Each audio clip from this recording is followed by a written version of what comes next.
Galera, olha, esse episódio tá sensacional, meu. É um episódio sobre uma pessoa um pouco lado B, meio que invisibilizada, chamada Berta Lutz, extremamente importante no movimento feminista no Brasil. E, velho, hoje eu tô com o Marquinho e a Jaque, diretamente de Coimbra, lá em Portugal, para falar sobre esse personagem extremamente importante na luta pelos direitos feministas no Brasil. Curte aí, galera! E aí, pessoal, tudo em ordem? Maravilha, muito bem-vindos ao quarto e, infelizmente, último episódio da série Olhares sobre o Brasil, mas hoje um episódio extremamente importante e especial, afinal de contas, contamos aqui até com um intercâmbio intercontinental, não é mesmo? Puxa vida, né? O episódio de hoje sobre uma figura que, na verdade, ela é um pouco, como a gente pode dizer, né? Fica um pouco à margem do mainstream, né? Dos conteúdos, né? Daquilo que é trabalhado mais perto do senso comum, etc., que é uma bióloga, ativista, feminista chamada Berta Lutz, né? E hoje, para conversar sobre a Berta Lutz, né, o seu papel, o contexto em que ela estava inserida, etc., temos aqui o Marquinho, né, glorioso prata da casa aí, professor de História, bem-vindo, Marquinho, e a Jaque, né, que, enfim, está falando em terras lusitanas com a gente, né, por favor, né, se apresentem para os nossos queridíssimos e queridíssimas. Bom, gente, eu sou professor de História, né, do Colégio Pandora também, sou formado em História pela Unesp, já estou aí com um certo tempo de estrada como professor em cursinhos e colégios, né, tive toda uma parte da minha formação na Unesp que eu fiquei me dedicando muito à pesquisa de História do Brasil, e eu acho até uma coisa interessante, né, Heitor, da gente falar aqui que é bem legal, é que você falou que eu sou a prata da casa, ela na verdade é o diamante, a Jaque, né? Porque a Jaque estudou no Pandora, né? Então a gente fica muito orgulhoso, né, de ter tudo isso, apesar de não ter sido nossa aluna, porque nós somos jovens, né, Heitor? Por causa disso. Né? E ela também é jovem, mas muito legal tê-la aqui também conosco. Bom, então, boa noite. Aqui é boa noite, né? Para vocês é boa tarde, enfim, no YouTube vira tudo. Então, meu nome é Jaqueline, eu sou, como né, o Marquinhos disse, eu fiz Pandora, fui a primeira turma do Pandora em 2008, então é uma grande honra, um prazer voltar, né, para esse espaço, sempre que possível, me sinto bem acolhida, então muito obrigada pelo convite. O Heitor também, enfim, né, que está direcionando esse projeto, organizando, muito obrigada, é um projeto muito bacana. E sou formada em História pela Unicamp, fiz o meu mestrado por lá também, e desde o ano passado, né, faço doutorado aqui em Portugal, doutorado em História também. Enfim, é isso, né, morrendo de saudade do Brasil nessa altura, mas um projeto de vida, enfim, né, vir para cá e dar continuidade nessa minha formação acadêmica e tal. Então, muito obrigada. Sensacional, Jaque. Prazer recebê-la de volta, né, no Pandora. O prazer é nosso ter você aqui com a gente. Marquinho, obrigado de novo por estar participando aí. E para dar linhas gerais aí da personagem da semana, né? A Berta Lutz talvez seja desconhecida, né, do grande público. Eu, particularmente, confesso que, assim, conhecia muito pouco dela até a gente conversar e decidir, né? Ainda conheço muito pouco, mas é daquelas personagens que são apaixonantes, né? Fui fazer muita pesquisa para, enfim, né, ter uma ideia, né, do que ela tratava, etc. E é impressionante, assim, quando você vai procurando cada vez mais coisas, assim, que a biografia dela é uma coisa impressionante, né, realmente.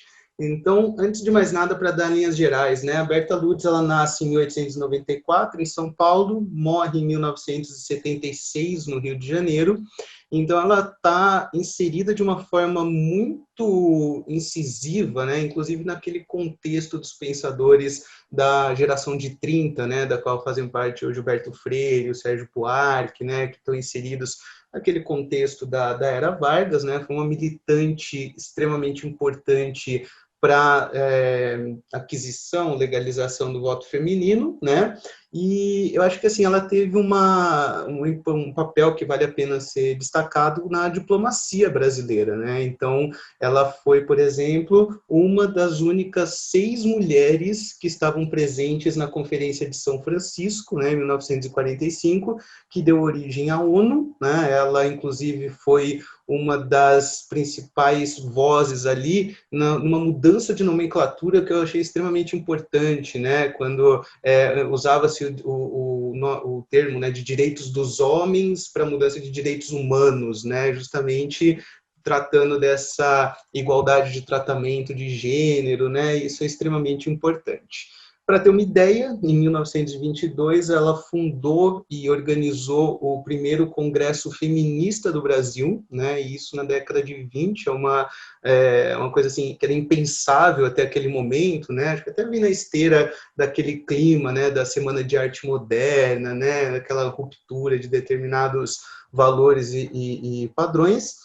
E fundou também a Federação Brasileira pelo Progresso Feminino, né, que era uma organização de mulheres e que buscava efetivamente já lá, a partir da década de 20, essa igualdade de gênero, né? E eu acho que é importante ressaltar que essa não é uma luta só desse momento, né? Já é uma luta que vem há muito tempo, né? Porque parece que o movimento feminista começou a entrar nos holofotes agora, etc. Mas a gente já tem aí mais de 100 anos no Brasil, né? Efetivamente de uma luta organizada, né? De uma luta política pela igualdade de gênero, né? Então, né, para a gente entender primeiro aí, né, Marquinhos, você vai falar um pouquinho do contexto, né, em que ela está inserida? Por favor, arrebenta, meu querido. Vamos lá. Eu posso compartilhar a tela também se precisar? Claro, fica à vontade. Estou como co-host, né? Coloquei. Tá bom, tá ótimo. Bom, então, primeiro, né, gente, a gente falar um pouco sobre essa questão histórica, né, antes até de eu mostrar algumas coisas para vocês. É muito importante perceber, né, que quando a gente analisa em história os acontecimentos, a gente tem que entender todo como um processo histórico, né? São as influências que acabaram se desdobrando até chegar naquele momento. E um dos pontos principais que a gente tem na história contemporânea recente é o advento do iluminismo. O iluminismo ele acabou influenciando muito a parte que nós falamos aí da era contemporânea com uma série de novas ideias. Essas novas ideias trouxeram, obviamente, alguns avanços, quando se fala, por exemplo, sobre a questão da igualdade, né? Todo um debate acerca de que tipo de igualdade que é essa. Ela é uma igualdade total, ela é social, ela é econômica, ela é jurídica, simplesmente. E lá começou, já na Revolução Francesa, que é um desdobramento disso, os primeiros, vamos colocar assim, preâmbulos das mulheres começando a falar sobre o voto feminino. O tema da gente aqui é a Berta Lutz, não é o voto feminino, mas não tem como dissociar as duas coisas pela importância que ela teve pelo papel dela.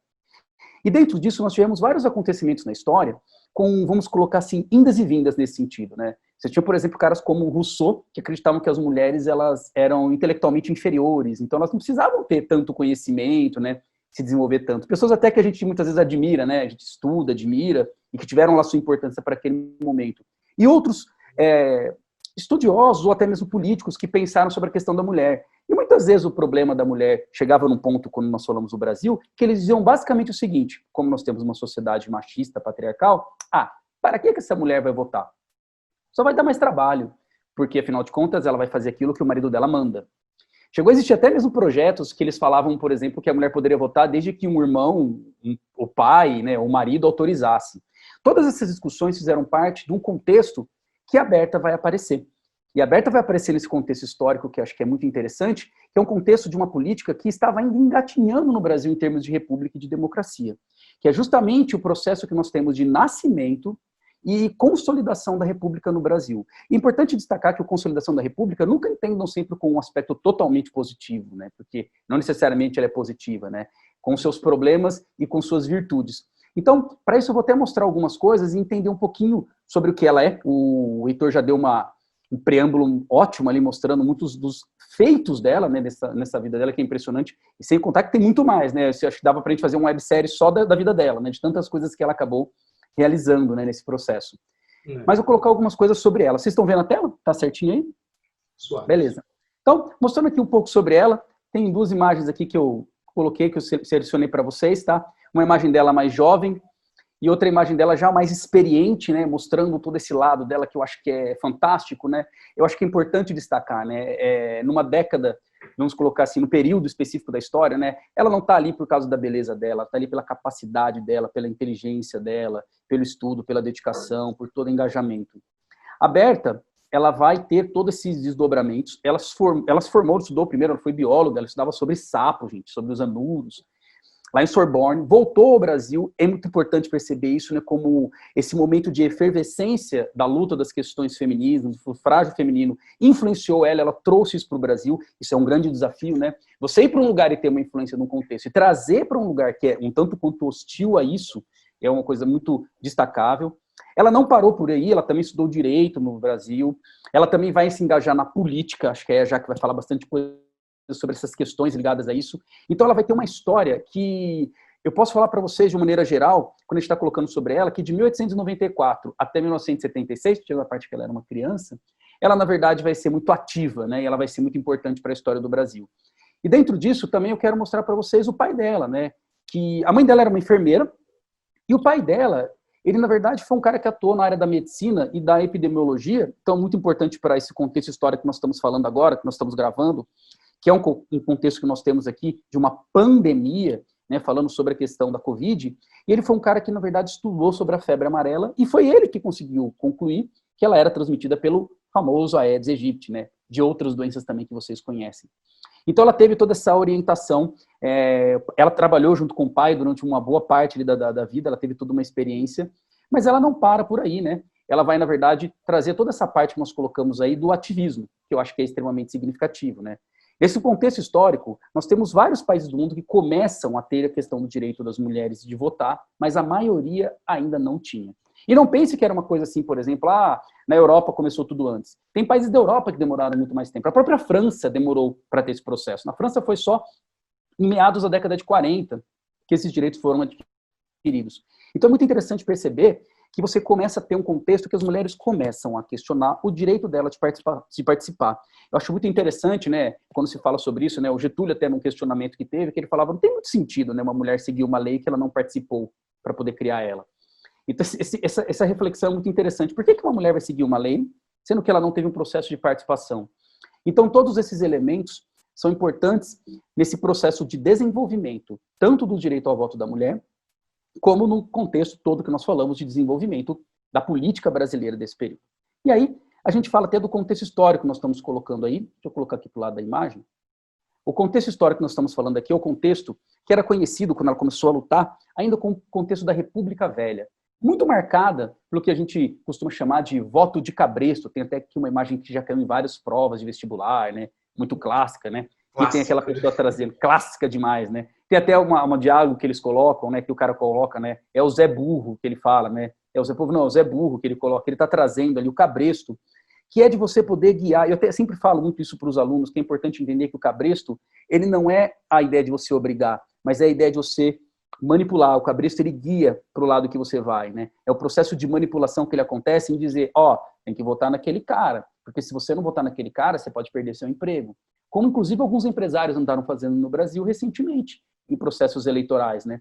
De chegar para os seus funcionários. O fantasma do comunismo, por acaso? Essas coisas assim? Dizer assim, nossa, vai acabar seu emprego. E aquela coisa do tipo assim, se fulano ganhar, ou seja, se você votar nele, vai ter emprego para você, viu? A empresa vai crescer, eu vou montar um prédio novo. Então, essa coisa que faz parte da história do Brasil. O Brasil tem uma característica histórica nesse momento, que ele tem um grande processo de manipulação. Então, não pense que o Brasil, lá no início da República, já tinha, na verdade, uma democracia estabelecida. Nossa, colocamos a República. Nossa, estamos bem amadurecidos. Foi uma pergunta até recente. Hoje nós estamos gravando aqui, eu estou aqui falando com vocês, e com o olho aqui, do lado na televisão, porque eu estou vendo a eleição dos Estados Unidos, né? Acho que a gente que é dessa área fica sempre dando uma espiadinha, né? E aí os alunos perguntam, né? Mas esse negócio de voto obrigatório, né? Essa questão da eleição nos Estados Unidos. E aí é muito interessante a gente falar, não dá para comparar o que é incomparável, porque são histórias muito diferentes. Nós temos pouco tempo de amadurecimento político no Brasil. Se a gente pegar o período que a gente começou a ter república e ter voto, a gente excluiu os períodos de ditadura, e a gente pensar em todo o processo de inserção, desde a mulher até do analfabeto, nós vamos ter pouco tempo de experiência. E aí, dentro do que eu estou colocando aqui para vocês, eu quero mostrar esse gráfico aqui para vocês, né, mostrando para vocês essa tabela aqui para vocês, sobre como é que foi, na verdade, a participação das pessoas nesse período. Então eu tenho aqui, ó, desde o primeiro presidente civil, tá, no Brasil, na República Velha, até, na verdade, o último ali da República Velha que nós vamos colocar, que é, na verdade, que vai encerrar a parte que nós colocamos como a República Oligárquica. Então vocês têm aqui o Prudente de Moraes, que foi eleito. Tem aqui, né, o percentual de votos do vencedor sobre o total de votantes. Isso acaba sendo também bem interessante, né? A maior parte deles costumavam ter vitórias que eram muito esmagadoras, né? Então é difícil você ter essa divisão, era pouca opção que você tinha para o outro lado. Mas esse é o dado aqui do meio que eu quero mostrar para vocês. O percentual de votantes sobre a população. Vocês tinham, na verdade, ali, o Prudente de Moraes, quando ele foi eleito, 2,2% da população participando. E vocês pegaram ali lá no final, ó, com algumas oscilações, o Júlio Prestes ele teve 5,6%. O que significa para a gente que a imensa maioria do Brasil não participava do processo eleitoral. Eu estou colocando para vocês só esse primeiro recorte, que é até 30. Significa que a imensa maioria do Brasil não participava, porque mulheres não participavam, analfabetos não participavam, inclusive se excluíam pessoas que eram ligadas à parte religiosa, a determinadas áreas do clero, e até mesmo caras que eram ligados à camada mais baixa da área militar, como, por exemplo, soldados e cabos. Só sargento para cima que podia votar. Então, eu estou dizendo a vocês que é muito interessante a gente refletir que ela vem desse contexto histórico, que nesse contexto histórico era um grupo muito restrito de, essencialmente, homens brancos, elitistas, que poderiam escolher o destino do Brasil. Eu estou dizendo para vocês ali, ó, que entre 2% a 5% escolhiam o destino de toda a nação, de todo o país, e o restante só cabia a eles acatar. E sem contar que mesmo nesse processo, mesmo esses ainda sofriam com o voto de cabresto, com manipulações, com curral eleitoral. Então, isso prova, na verdade, para nós, que nesse momento da história do Brasil, o acesso à questão da política era muito restrito. Imagina como era a mulher, e imagina ela nesse momento chegando e falando assim, viu, eu acho que mulher tem que votar. Você imaginar um país em que vocês têm aí 2%, 3% votando, uma mulher levantar a mão e falar assim, eu acho que tem que votar. Ela não estava sozinha, outras mulheres também lutaram com ela nesse contexto, mas como é ela que nós estamos abordando hoje, é muito interessante a gente perceber esse contexto, né? E aqui eu vou colocar um dado um pouquinho mais para frente, que é partindo ali eu farei em 30, de 40 para frente, né? A proporção de eleitores inscritos em relação à população, de 1940 até o ano 2000. Então você já tem um processo de crescimento. Olha aqui na década de 40, em 50 vocês têm um aumento, há uma certa estabilidade. Em 70 vai ter uma elevação um pouquinho discreta, mas vai ter já um pouquinho, e eu até posso já justificar, é porque você começa a ter programas para poder letrar as pessoas, programas muitas vezes como, por exemplo, o próprio Mobral, que o cara meio que assinava o nome, e aí ele era alfabetizado, ele podia votar. E depois da década de 80, quando você começa a aceitar, inclusive, os analfabetos com a Constituição de 88. E aí a gente já começa a ter uma estabilidade nesse processo. Então a gente vai partir lá, gente, de 2%, 3% que nós estávamos falando, e vamos chegar nos anos finais a números próximos aí a 70%, 80%. Tem mais um gráfico aqui legal também para colocar para vocês, e é justamente para poder mostrar, né? Agora esse aqui já é um pouquinho mais amplo, tá? A participação política nas eleições presidenciais, tá? O eleitorado em milhões em vermelho, tá? Então vocês vão ver que ele vai ter um crescimento do que é o número de eleitor. Olha aqui, ó, as pessoas estão colocando, então em vermelho. Quem que era considerado como eleitor? Olha como no gráfico chega a ser até ridículo, né? Aqui fica zerado praticamente, né? Tão pouco eram aqueles considerados como eleitores. Olha quando a gente chega na Era Vargas, que a gente vai comentar que vai aparecer o voto feminino, sendo, na verdade, legalizado, e sobretudo a Constituição de 34, colocando isso constitucionalmente, quando você já começa a mudar esse panorama. E olha quando você chega aqui na década de 60 para a década de 80, com tanto programas de alfabetização, como também com a liberação em 88 do voto para o analfabeto, isso vai ter, na verdade, uma grande mudança. E é obviamente que a gente tem aqui, né, nesse percentual que nós estamos colocando, também que colocar ali dentro, né, nesse eleitorado em relação à população, a mesma coisa, né? A quantidade que você tinha, a quantidade que você tem em relação à população, como você tem, na verdade, uma característica bem significativa. E uma outra também, um dado importante, que é você ter uma noção de que, com todas as oscilações que aparecem, a quantidade de votos que aquele que era presidente acabava tendo, ela teve uma determinada queda. O que prova, na verdade, que a gente começa a amadurecer, em vez de ter só uma pessoa que pode salvar, você ter o tom no debate, né?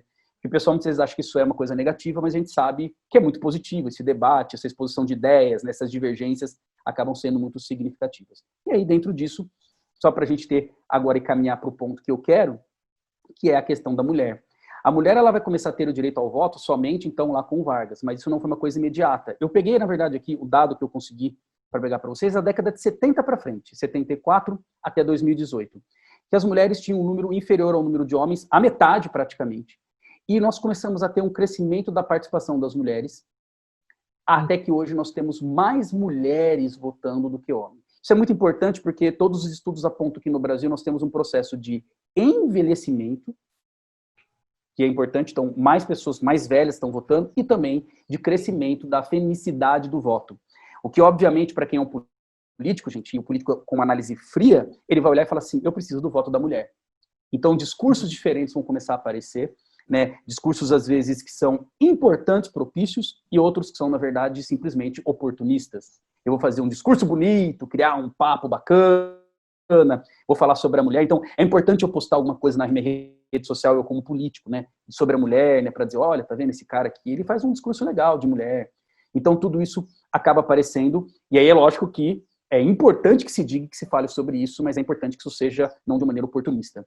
E aqui também, mostrando uma reflexão também que nós vamos trazer, que é muito importante, então, perceber, então, que a mulher ganhou o voto, então, nossa, Marquinhos, então tem uma evolução, né? Nossa, então tá tudo muito lindo, né? Agora as mulheres estão aumentando, né? Olha que legal na história, nós estamos avançando, mas a gente avança de uma maneira muito lenta, e, sobretudo, na representatividade e na força que elas têm dentro da política. Apesar de elas poderem participar e aumentar, elas ainda não têm muito acesso à política. Então, aqui, só para vocês terem uma ideia, esse gráfico ele mostra uma comparação do percentual que nós temos de mulheres, principalmente aí na parte dos parlamentos do mundo, né, que até eles colocam, né, como lower ou single house, né, o pessoal ligado ao parlamento, o percentual que você tem no mundo de mulheres e o percentual que a gente tem no Brasil.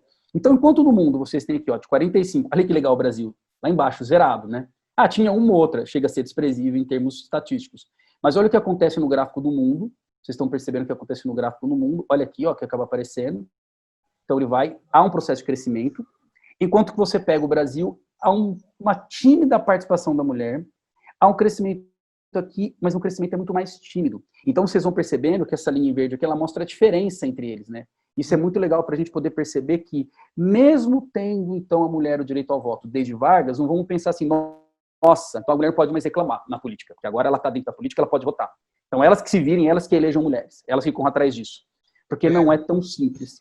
É interessante a gente notar nesse gráfico, porque parece mesmo ali em 2015, essa barra vermelha grande, né?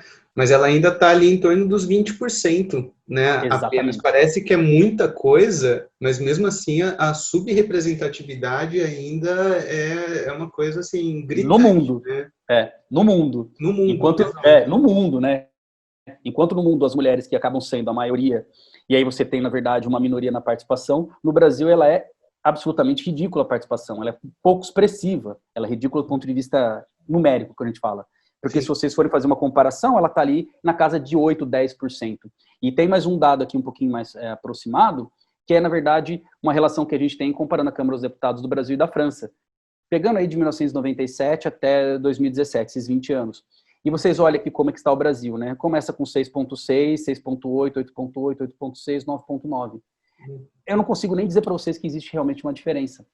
Porque você está ainda lá embaixo, é pouco expressivo. Em compensação, na França, você já tem uma série de programas que vão estimular as mulheres a participar e você começa a ter um crescimento, embora 38% ainda seja um número inferior ao número de homens. Então, quando o pessoal fala muitas vezes de ter cota, né, de participação das mulheres e tudo mais, então, por que eu coloquei toda essa reflexão? Porque quando a gente fala de uma mulher que naquele momento levantou e dizia assim, nós temos que votar, nós temos que participar, é importante perceber que essa luta não terminou. Essa luta ainda continua, porque não basta ela só votar. Elas têm todo um trabalho que é, obviamente, uma coisa ligada às mulheres, né, toda uma coisa ligada, toda uma parte de sororidade, né, de você ter um apoio, uma integração entre elas, mas também todo um desenvolvimento que a gente tem que ter depois dessa participação efetiva dela, né, da gente não chegar numa sociedade no século XXI e ouvir coisas como a gente ouviu recentemente, aquela questão que ficou emblemática do estupro sem dolo, né? Estupro culposo, né? É o culposo, né? A expressão que foi colocada, né? A mulher ainda ser julgada, né? No caso, até na fala lá que foi colocada, de ela ser julgada, olha a foto dela, né? Olha como ela estava, posições ginecológicas, né? É muito curioso, né? Ela tem um julgamento moral, né? Enquanto o cara que estava ali naquele momento, que passou por aquilo por ela, não tem o mesmo julgamento moral, né? Então, essas questões que a gente fala, por que essas coisas acontecem? Porque a mulher ainda não faz parte efetivamente da política como ela poderia fazer, porque a sociedade ela ainda é muito patriarcal e ela resiste. Então, eu estou mostrando numericamente para vocês. Não é uma questão de opinião, é uma questão, na verdade, de dados, de números. Quanto maior for a participação da mulher, mais ela vai conseguir, como lá atrás foi dito, criar leis para que ela possa seguir e para que o homem possa seguir. Então, são esses pontos que eu queria colocar para vocês. Eu encerro aqui até a parte que eu tinha aqui para apresentar, para a gente poder conversar sobre isso e ouvir um pouco como é que essa mulher, na verdade, foi tão importante. Eu acho que até, eu acredito, estimulante, né, para nós hoje, né, pensando sobretudo para as mulheres, né, que possam pensar em relação à luta pelos seus direitos. E aí, só para pegar o gancho, Marquinho, para comentar sobre a importância, por exemplo, de iniciativas como aquela cota eleitoral, né? Que os partidos, as coligações, enfim, elas têm que ter 30% pelo menos, né, de candidaturas femininas, que a partir daí você tem mais candidatas, né? A possibilidade de serem eleitas representantes é uma possibilidade muito maior, claro, com um número maior de candidatas, né? E que, infelizmente, alguns partidos, algumas coligações aí acabam usando isso, acabam usando candidatas laranjas, né? Nada a ver com a cor da minha camiseta, mas enfim, para cumprir a norma eleitoral, mas que, na verdade, são pessoas que são colocadas ali simplesmente para burlar a lei, né? Então, elas recebem, essas candidatas laranjas recebem quantidades enormes de dinheiro, e algumas delas, engraçado, tem 0 votos, né? Tipo, nem elas mesmas votaram nelas. Então, é uma discrepância, assim, absurda, né? E, pô, da hora. Legal mesmo, né? Jaque, o que você manda para nós aí? Então, só uma questão antes mesmo da gente poder entrar, de fato, na Bertalucci. Me lembrou muito, né, agora a tua fala final, Marquinho, me lembrou muito o processo, né, digamos assim, de críticas ao governo Dilma, né, então, sobretudo, não sei se vocês vão se lembrar, mas daquele adesivo que, né, enfim, viralizou da Dilma, né, ali da bomba de gasolina, né, com as pernas abertas, enfim, né, remetendo a uma situação de estupro mesmo. Então, acho que, poxa, aquilo é um símbolo gigante, né, dessa violência, dessa misoginia, e que expressa realmente, né, então essa talvez falta de educação do brasileiro, né, de uma maneira geral, em termos mesmo de aceitar, né, essa mulher, então, adentrando esse espaço público, ocupando cargos, né, na política, sobretudo como chefe do executivo. Então, enfim, é só uma coisa que me veio à cabeça agora com relação a todo esse panorama Viu, Jaque? Até, já que você está colocando isso, eu acho que é muito louco, né, quando a gente fala disso, e até pesado, né, porque isso remete à cultura do estupro. Com né, certeza. que é coisa. Eu lembro uma vez que um aluno ele perguntou de maneira muito séria, esse menino, ele perguntou de maneira séria, não foi, ele achou que não existe essa cultura do estupro. Eu não fui, e ele pensando que a cultura do estupro é ele ser educado assim, tipo, vai estupra alguém, né? E aí eu explicando para ele o que era, né? E, eu achei super legal, porque na hora que ele perguntou, uma parte da sala, né, até algumas meninas mesmo, ficaram com, como não tem? Eu falei, calma. Ele tava na dúvida. Eu expliquei, ele super abraçou, pô, verdade, faz sentido, entendi o que é isso. Exatamente. Eu explicando isso para ele. Eu me lembro também nessa questão da Dilma que você falou, e pegando esse gancho, que uma das maiores críticas que apareceu para a Dilma é que a Dilma, ela não sabia dialogar. Exatamente. Ela era uma pessoa que ela era muito autoritária, não conversava com ninguém, e ninguém podia governar desse jeito.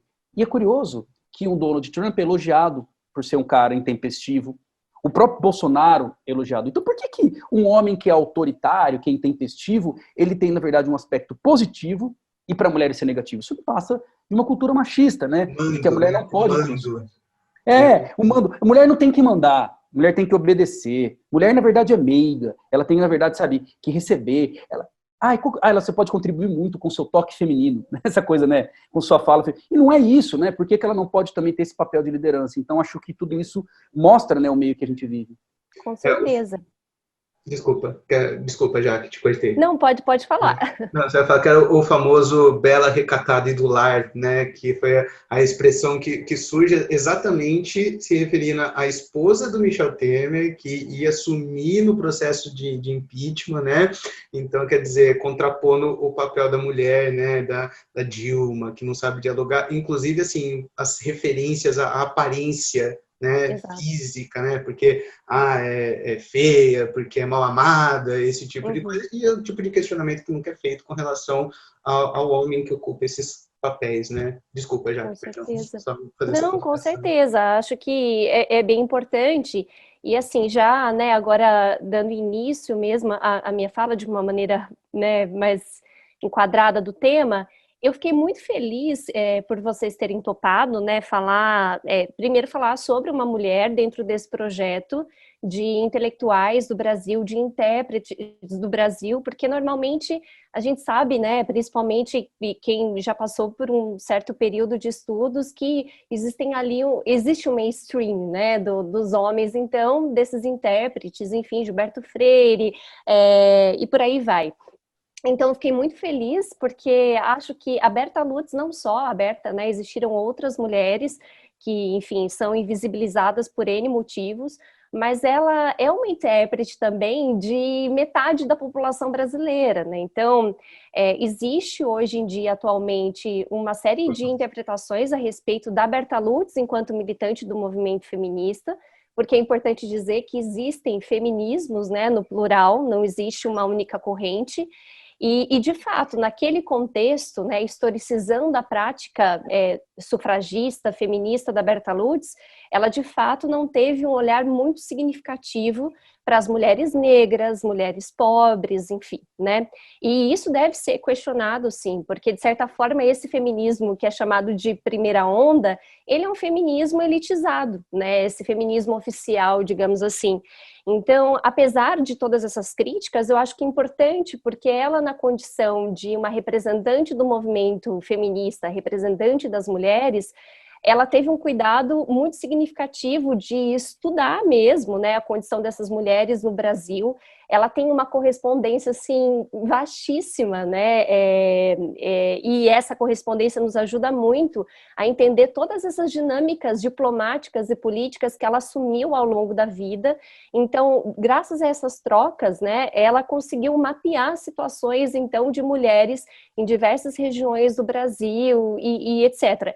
E quando a gente fala de mulher, necessariamente a gente tem que falar também do homem, né? Numa sociedade dicotômica, digamos assim, né, que enxerga o gênero ou masculino ou feminino, é importante a gente pensar que existe ali uma relação muito significativa. Então, quando ela fala propriamente das mulheres, da condição econômica, social, política, em que a mulher está inserida, né, principalmente desse contexto da Primeira República, ela, de certa forma, também transparece essa estrutura patriarcal, essa estrutura rural, né? Enfim, ela dá um mapeamento a respeito do Brasil durante aquele contexto. Então, acho muito significativo. Eu, particularmente, acho, sim, que ela é uma intérprete do Brasil e que ela sim, uma intelectual, né? Apesar das críticas, eu também tenho algumas críticas, mas, enfim, acho que ela teve um papel extremamente importante dentro desse contexto. E algumas coisas que me chamaram a atenção na fala de vocês, assim, né? E eu queria que a gente batesse um papo mesmo. Uma coisa que acho que o Heitor que falou, né, que chamou a atenção, agora eu não lembro, para falar a verdade, mas enfim, alguém chamou a atenção a respeito da mãe, né, da Berta Lutz, que é a Amy Follow. E essa mulher, ela foi extremamente importante, né, claro, dentro da formação da própria Berta. Ela era uma inglesa, né, ela é uma enfermeira inglesa, e o fato dela, né, da Berta Lutz crescer com uma mãe, com essa língua inglesa, abriu significativamente as portas para que a Berta Lutz se comunicasse, né, com diversas pessoas mundo afora.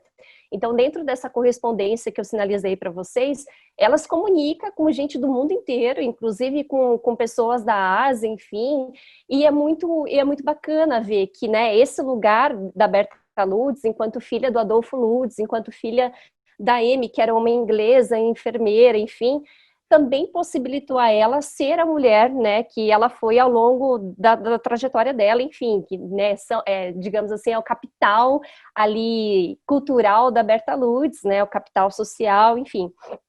E durante a vida da Berta, ela também vai trazer, principalmente dentro da política, enquanto deputada, ela vai tentar trazer alguns projetos, por exemplo, de leis relacionados exatamente, por exemplo, né, à regulamentação do ofício da enfermagem. Então, ela vai militar também muito, né, digamos assim, em sintonia com aquilo que a mãe representava e tudo mais. Isso muitas vezes fica de fora, né? Porque como ela tem um pai que foi extremamente importante para a história da ciência no Brasil, então esse lado, né, mais relacionado mesmo a essa estrutura, essa relação materna, fica um pouco apagado. E é interessante que numa das cartas que ela, enfim, quando ela é estudante de Sorbonne, uma das cartas que ela envia para a mãe, dizendo, né, o quanto que ela gostaria de participar mais ativamente no movimento feminista que está rolando na Europa, sobretudo, né, com relação a sufragistas na Inglaterra. E a mãe dela chama muita atenção, né, esse lado mais maternal de tentar proteger, enfim, e ela alerta, né, olha, não faça isso porque o movimento feminista na Inglaterra é extremamente violento, né, várias militantes acabaram sendo presas, enfim.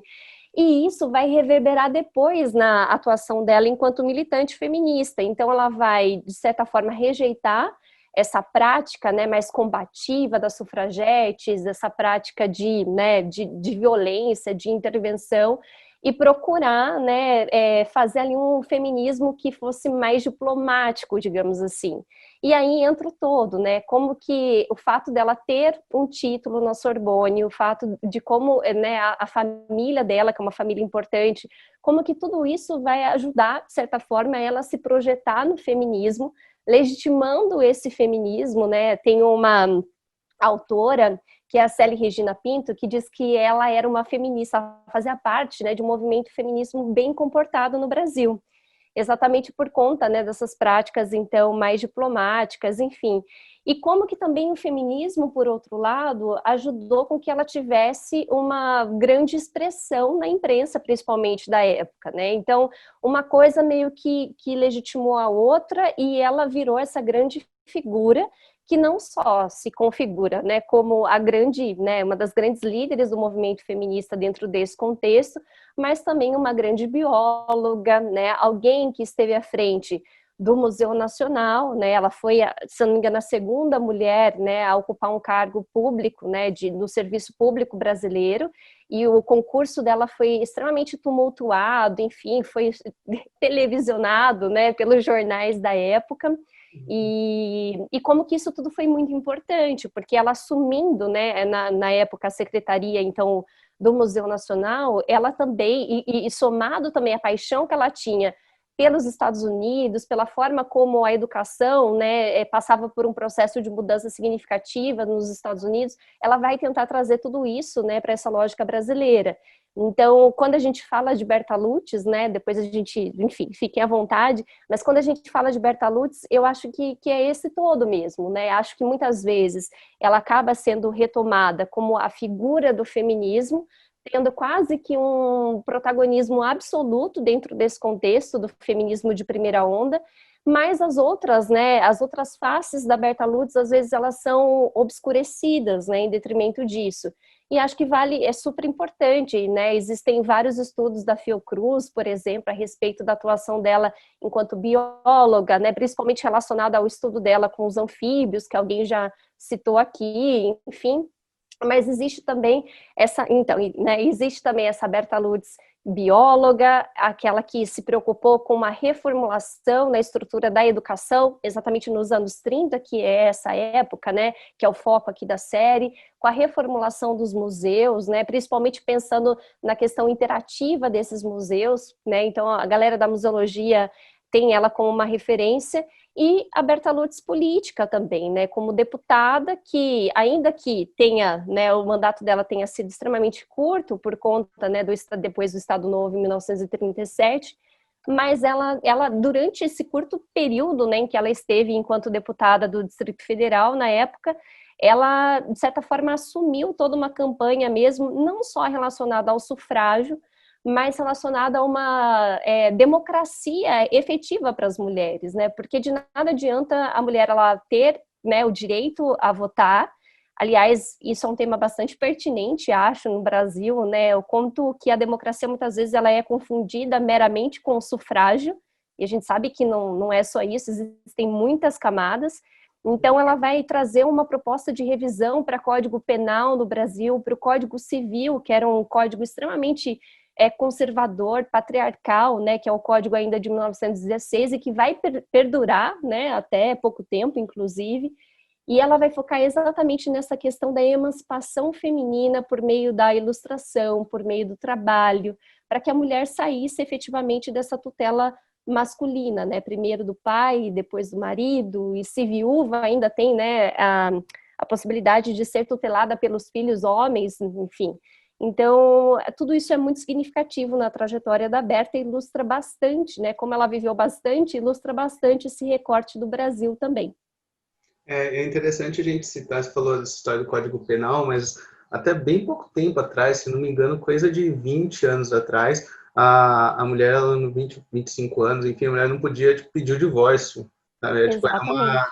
exclusividade do homem, né? Só o homem e só o marido que poderia pedir o divórcio. Então, assim, tem alguns resquícios, né, desse... Total. Tudo assim cultural, né? Só pensando no campo jurídico mesmo, ainda existe uma série de resquícios dessa justiça extremamente misógina, né, e machista, né? Sim, E eu acho que exatamente. é legal a gente ressaltar, inclusive, esse caráter de classe, né, que você colocou, porque tem uma Uhum. perspectiva classista muito importante, né?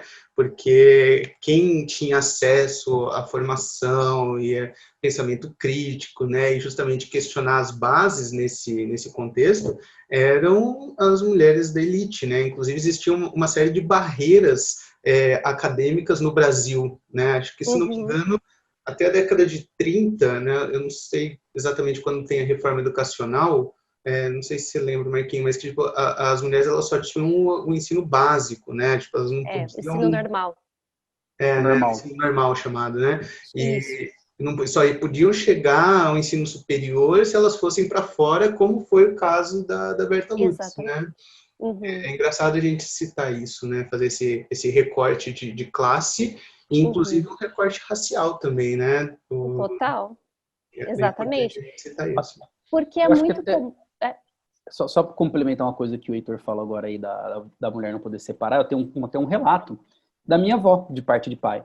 A minha avó, parte de pai, ela se separou na década de 60, final da década de 60, começo da década de 70, foi que ela se separou.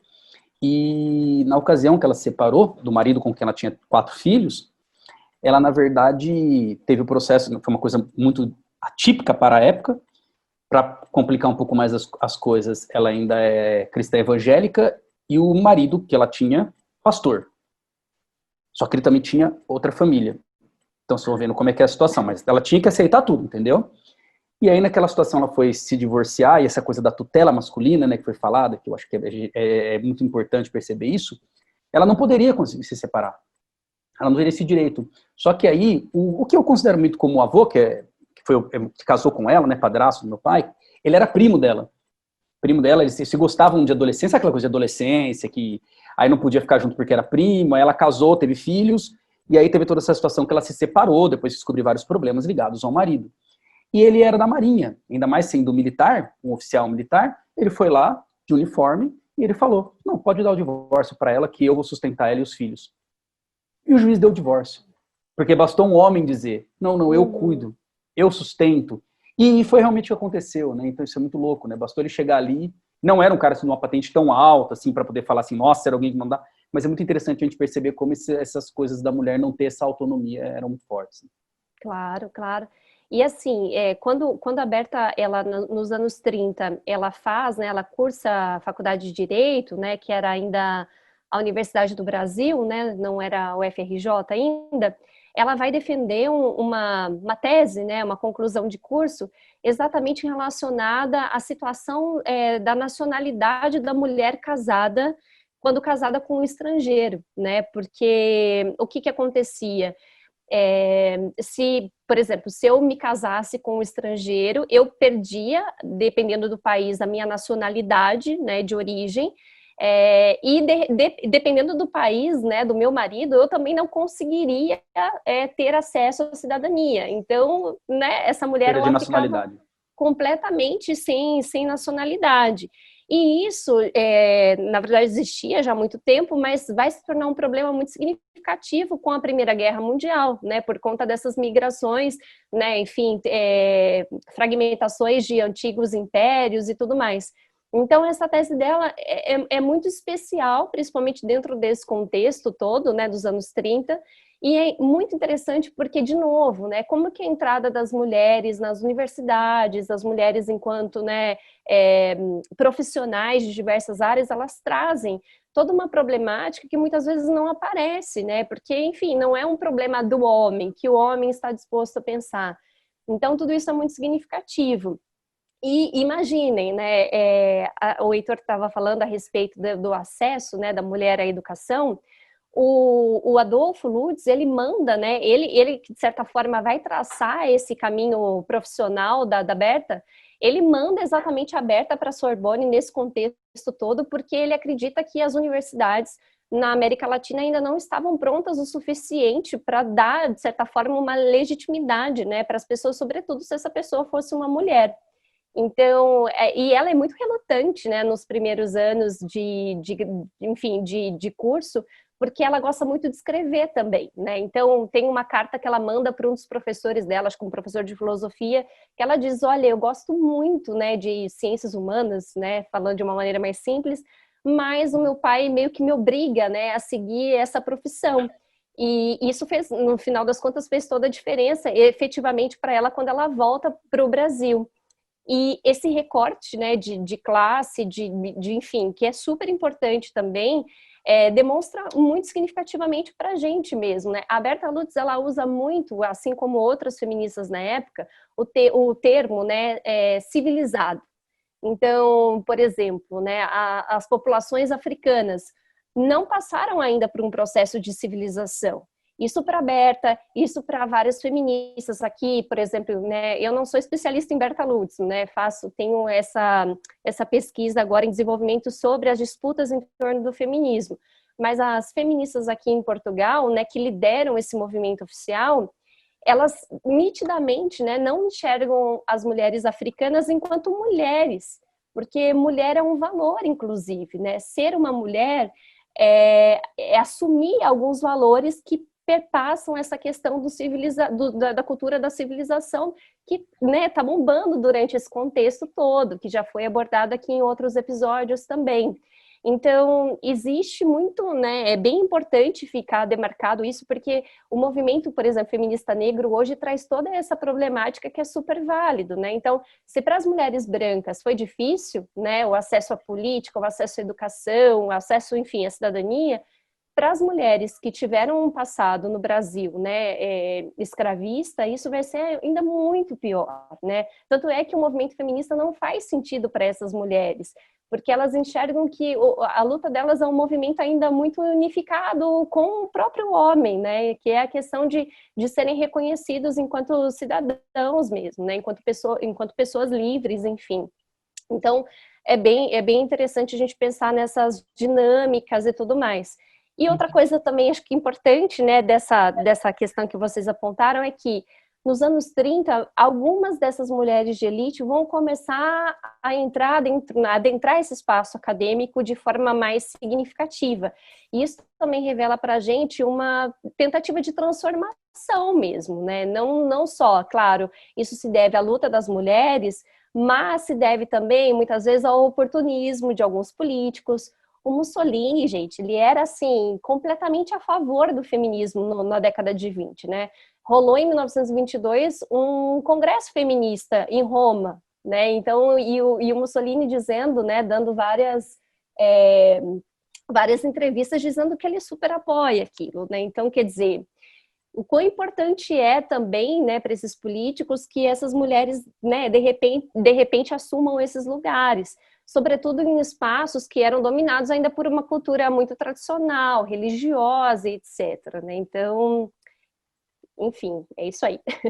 Eu acho que isso vem, inclusive, numa prática de arregimentar, né? Tipo, de se colocar como representante da nação, acima de todas as suas diferenças, né? Esse tipo de coisa.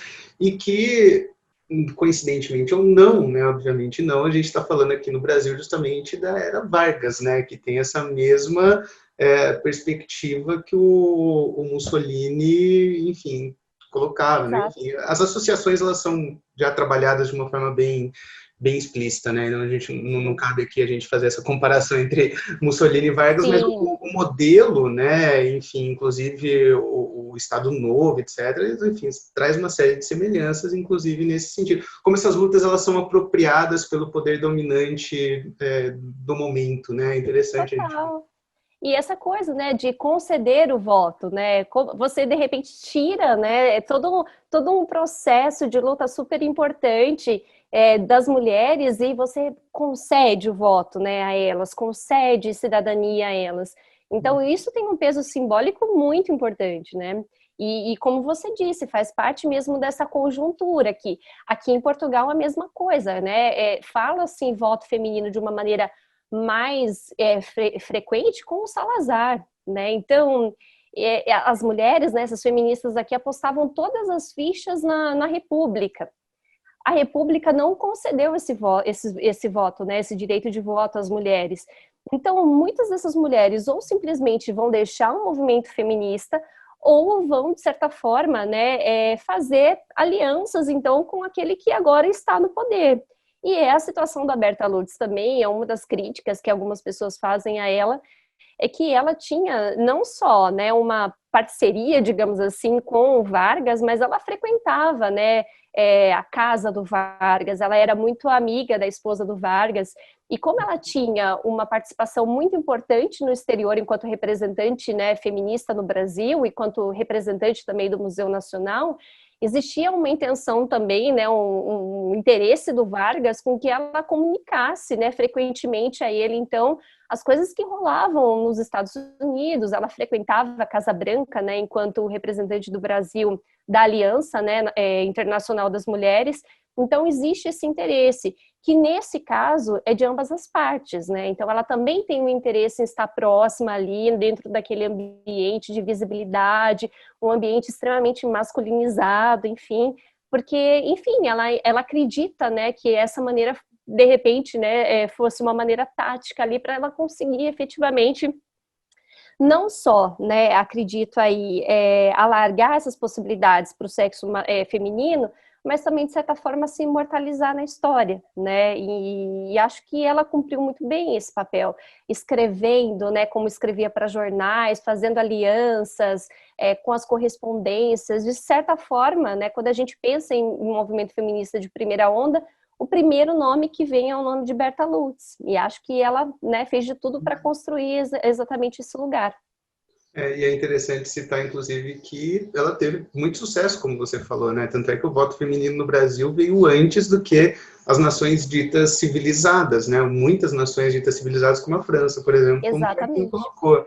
E isso não é pouca coisa, né? Principalmente Não, é saindo importante. de uma sociedade patriarcal, uma sociedade escravocrata, né? Aquela coisa que a gente vem ainda do coronel, do dono de terras, o chefe de família, etc. Não é pouco significativo esse fato, né? É assim de colocar, inclusive, que o Brasil ele tem aquela característica de ter uma elite extremamente reacionária, né? Isso é uma coisa que vem de nós, né? Essa resistência, né? E por isso talvez o jeito dela, né? A gente colocando aí de poder chegar, foi na verdade o jeito de não afrontar, uma forma de poder tolerar, de poder colocar isso. É interessante também falar uma coisa que ambos estavam colocando, né? Dessa transformação histórica que nós estamos vendo nesse momento, que é uma transformação da política. De uma política que a gente veio anterior, de um antigo regime, de você centralizar muito em uma pessoa as coisas, para você começar a ouvir as pessoas que vêm pós o iluminismo. E quando a gente chega no início do século XX, tanto com movimentos fascistas, como os populismos que vão aparecer na América Latina, a gente começar a ter essa ideia de que, pô, eu estou num novo momento e eu preciso ouvir as pessoas. E eu preciso agradar as pessoas de uma determinada maneira. Aquele jogo de eu poder agradar, dando determinados benefícios para a massa, sem deixar de ter o apoio e o suporte da elite. Essa é até uma determinada habilidade política que é um grande divisor de águas, que é muito difícil você pensar um político hoje que não a tenha, que não consiga conceder esses benefícios, que não consiga falar o que essas pessoas querem ouvir. Óbvio que a demagogia sempre existiu, mas ela entra nessa fase da democracia e do voto de uma maneira um tanto quanto especial. E aí a gente consegue perceber, né, como isso acaba sendo muito importante. E soma-se a todos esses feitos dela e essas conquistas, uma reflexão que a gente faz muito no campo da história, né, que é da história das mentalidades. Que mesmo com toda essa transformação de você ter os feitos, agora a mulher vota, como é muito difícil a gente mudar o status quo da mulher enquanto política, enquanto, sabe, o zoom político feminino aí. Como que é muito difícil a gente romper com isso, né? Como que eu faço para essa mulher agora poder ser considerada como igual? Para ela poder dar a opinião dela numa situação, sem que, por exemplo, que o marido a repreenda, né? Sem que tenha um mansplaining naquele meio. Não, peraí, eu vou explicar que você não sabe direito o que você está falando. Então, é muito interessante perceber, né? Porque se chega num ponto que é como a gente fala às vezes, por exemplo, a questão da escravidão, né? A gente fala, né? Que não dá mais para você falar de escravo. Não dá mais para você falar da mulher não votando. Então, um político habilidoso, ele não tem condição dele conceber a partir desse momento falar isso. Agora, eu dar esse poder efetivo para ela, eu ter na minha casa uma mulher que tenha isso, eu aceitar uma mulher que escolha, e uma das coisas que eu achei que ela fez que é bem interessante, que para a época também é muito difícil, que é, por exemplo, a opção de não casar e não ter filhos. Que é uma coisa muito louca, né? Então, como ainda hoje é complicado, né? Eu vejo assim, pelo meu relacionamento, a minha noiva, por exemplo, nós somos relativamente cobrados, né? De, ei, quando vem o filho? E ela não quer ter filho. Pelo menos não agora, não é uma coisa... Ela está preocupada com o estudo dela, com a carreira dela, com a vida dela. E muitas mulheres hoje pensam nisso. E elas são muito cobradas, né? Acho que... Eu estou falando aí, viu, Jaque? Acho que você... Para não fazer o mansplain aqui também, né? Mas você pode falar muito, né? De você, das amigas, né? Que muitas vezes tem essa cobrança, né? Da sociedade, né? Parece que, assim, eu tenho uma tia que ela é médica solteira e não tem filhos, né? E ela fala, né? Que às vezes tem até algumas questões na família, né? Como se ela não tivesse realizada, né? Por não ser casada. E ela tá de boa com aquilo, né? Por não ser casada e não ter filhos. Então, são coisas importantes que a gente tem que perceber. A história analisa muito isso, de que é muito importante, como a gente colocou aqui, como você colocou muito bem, né, Heitor? Olha só, antes de outros países colocamos. Mas como demora para a gente mudar a mentalidade. Como a gente luta ainda para que isso aconteça. Como a gente luta para a gente poder entender que efetivamente ela é igual. Como, por exemplo, a questão do negro, né, como eles são iguais. Então, isso é uma luta muito interessante que acaba aparecendo. Assim, falando de uma maneira mais geral, né? Aí não caindo até nos detalhes dos feminismos diferentes que aparecem. Então, acho que esse é um ponto que chama muita atenção. E só para complementar, Jaque, quando eu estava dando uma estudada sobre ela, porque eu também, acho que como Heitor, a gente foi meio que estudar, né, Heitor? Correr um pouco atrás da Berta, né, saber um pouco mais. É uma coisa curiosa, eu achei pouquíssima coisa sobre a mãe dela. Ah, sim. E aí, por exemplo, pesquisando, aí você parte para outras línguas, né, quando a gente vai dar uma olhada. E, por exemplo, dá um exemplo bem simples. Na Wikipedia você não tem, por exemplo, o clique para ter nem a fotinha da mãe dela, nem a imagem da mãe. E eu procurei, confesso que eu procurei. E aí você não acha. Então, isso é muito interessante. Eu achei que seria importante colocar. Mas você não. Então, isso é muito legal, né? A invisibilidade da mãe, né? Aí você, quando faz um estudo mais aprofundado, a gente coloca, vamos editar o Wikipedia e colocar o nome da mãe dela lá, vamos colocar o tema, colocar a coisa dela, que fica legal, dá pra gente fazer isso. Aí a gente coloca, depois a gente faz um adendo no vídeo aí. Total. Só uma coisa, né? Eu acho que hoje acho que a gente tem, né, de uma maneira mais, não sei, ainda falando com uma mulher de classe média, assim, a gente tem essa opção de não optar por um casamento, de repente um relacionamento, né? Enfim. Mas o casamento ele implica numa questão muito econômica, né? Principalmente desse Brasil rural, pobre, enfim, que, né, é uma situação até hoje, mas enfim, a gente está falando no começo do século XX, então muitas vezes casar significa uma questão de sobrevivência muitas vezes para a mulher também, né? Porque uma coisa que se fala muito é que as mulheres não tinham acesso ao trabalho e etc. Não tinham acesso ao trabalho profissional, digamos assim, né? Mas as mulheres pobres, elas sempre trabalharam. E exatamente porque a renda do marido não é suficiente ali para bancar essa família, ainda que o marido fosse colocado legalmente como o provedor, né? Então, em grande medida, essa mentalidade, né, Marquinhos, que você pontuou, ela está muito embasada em termos legais, inclusive, constitucionais. Então, quando a gente fala de acesso, a gente está falando principalmente de trabalho qualificado dessas mulheres de camadas médias e altas da sociedade. Mas muitas vezes o casamento não era nenhuma questão de opção, né? Era uma questão de necessidade, sobretudo para essas mulheres mais pobres. E acho que é importante pontuar isso, porque muitas vezes a nossa fala é muito, não rolou aqui, mas enfim, né, que eu escuto muito, que a nossa fala é viciada, né, de pensar que as mulheres só vão entrar no mercado de trabalho depois e tudo mais, né, a partir de meados do século XX, mas as mulheres sempre trabalharam. E aí uma outra coisa também que acho importante é que muitas vezes esse trabalho é invisibilizado por conta dessa cultura exatamente machista, né? Então, se perguntada diante de uma pesquisa qual é a profissão dessa mulher, ela vai dizer muitas vezes que ela é dona de casa, ainda que ela trabalhe tanto quanto o marido numa fábrica ou, né, numa plantação, enfim, mas muitas vezes isso é invisibilizado também, né? Enfim, acho que é isso. E acho que foi muito legal, assim, não sei quanto tempo a gente tem ainda de conversa, né? Mas acho que foi muito significativo para a gente exatamente jogar isso, né? Essa questão desse Brasil, na verdade a série já faz isso, desse Brasil tão plural, né? E cheio de antagonismos e conflitos e etc. Porque é um país continental, enfim, cheio com uma história muito conturbada. E eu fico muito feliz de hoje estar aqui falando de Berta Lutz com dois homens.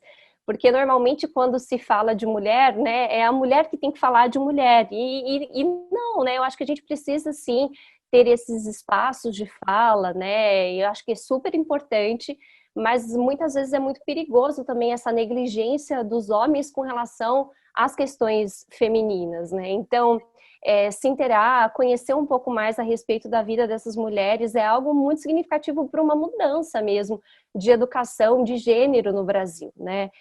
Eu falo isso porque recentemente eu participei de um grupo de estudos sobre um ensaio da Virginia Woolf chamado Um Teto Todo Seu, e assim, o convite foi aberto para que todo mundo, né, principalmente da Unicamp, participasse, e só 2 caras, né, participaram.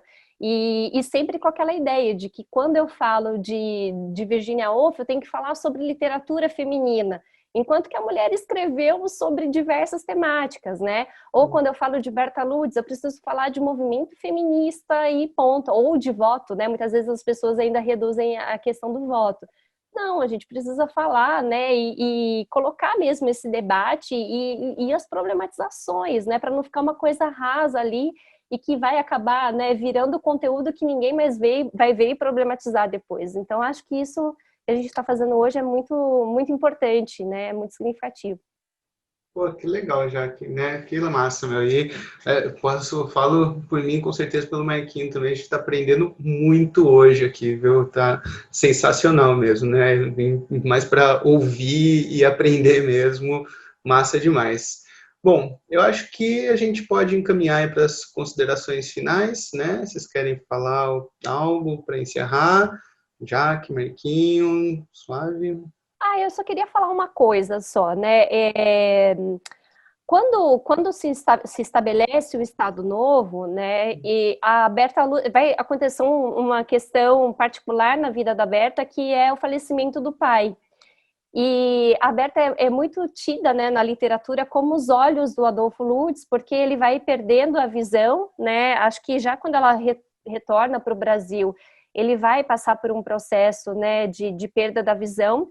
E a Berta Lutz, depois do falecimento do pai, que, né, acontece ali em 1940, ela vai, de certa forma, condicionar um pouco a atividade dela à recuperação da memória do pai, né? Então, ela vai compilar os estudos, ela vai traduzir uma série de cartas, correspondências, fundar institutos, né? Enfim.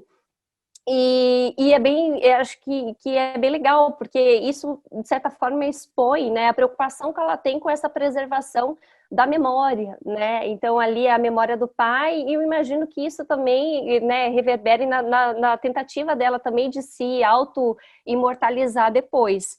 E coincide com esse momento do Estado Novo, em que o movimento feminista, de certa forma, ele acaba, né, murchando exatamente por conta né, da restrição ali à cidadania que vai acontecer.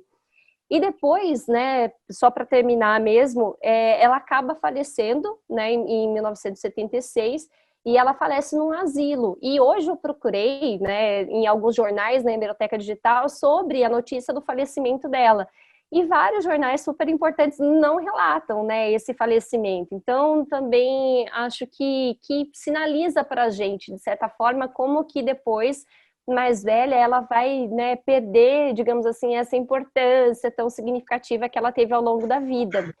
Depois sendo retomada, né, depois ela vai ser retomada pelos feminismos, etc. Seja, né, como uma figura de importância no movimento feminista, seja como uma figura que o feminismo tem que tomar cuidado para não imitar, né? Principalmente esse feminismo mais aberto, menos elitizado e tudo mais. Mas o fato é que a memória dela é retomada depois e hoje é mais, né, de forma mais constante pelos movimentos feministas.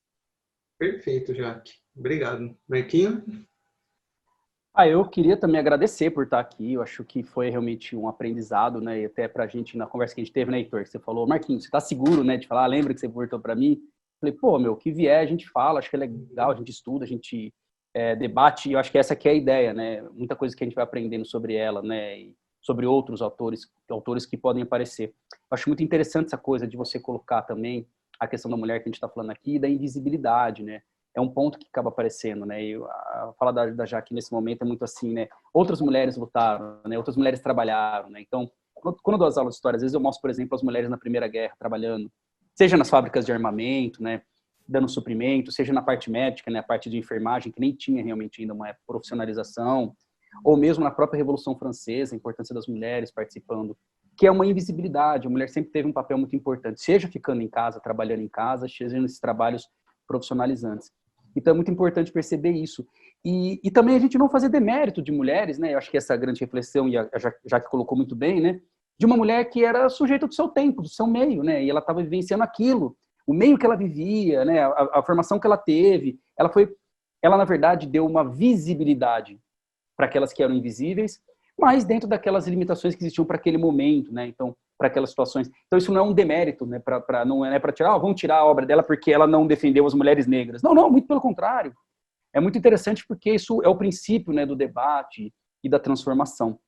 Então, acho que ainda há um caminho muito longo, obviamente, pela frente, mas hoje que a gente está começando a, vamos colocar assim, despir, né, tudo aquilo que cobria, né, esses preconceitos, essas questões, esses problemas, e começamos a ter um entendimento um pouco mais assertivo em relação à questão não só feminina, mas é muito legal colocar isso, mas ao próprio papel da mulher da história, né? A gente começar a olhar as mulheres na história. Eu vou até deixar assim, já que no finalzinho do vídeo, para quem assistiu o vídeo aí depois, os alunos, se vocês tiverem alguma mulher também que vocês queiram que a gente fale depois, quem sabe, né, Heitor? Tô arranjando trabalho pra você, hein? Outra mulher, alguma coisa. Né? Põe nos comentários, escreve põe nos comentários. Aí, bem blogueiro. Bem blogueiro. Põe aí, rola o dedo pra cima, né? Aquela assim, eu acho que é bem legal. Curte o vídeo, põe o sininho, né? Inscreva. É bem esse ponto. É isso mesmo que eu queria dizer. Beleza. Obrigada. Muito obrigada pelo convite. Enfim, fiquei muito feliz. Muito mesmo. É um quentinho, assim, no coração. Pô, sensacional. Eu tenho a agradecer a vocês por terem comprado a ideia aí. E tamo junto, meu. Ótimo. E olha, tenho que dizer que eu aprendi muito, de verdade, hoje, como venho aprendendo ao longo desses bate-papos. Muito legal, viu? Marquinho, valeu. Obrigado, meu velho. Tamo junto. Jaque, prazerzaço te conhecer, obrigado por toda a explanação, por todo o crescimento que você proporcionou pra gente hoje, viu? Valeu, boa sorte aí. Jaque, tudo de bom. Tamo junto. Obrigada, gente. boa sorte para vocês, gente. Obrigada. Pra nós. Valeu. Pois é, acabou, né? Foi o último episódio, espero que vocês tenham gostado, espero que vocês tenham aprendido tanto quanto eu com esses convidados maravilhosos, esses personagens super importantes que a gente tratou aqui na série. Espero que tenha sido do agrado de vocês, galera. Não esquece de se inscreverem aí no canal. Tamo junto, aquele abraço e até a próxima.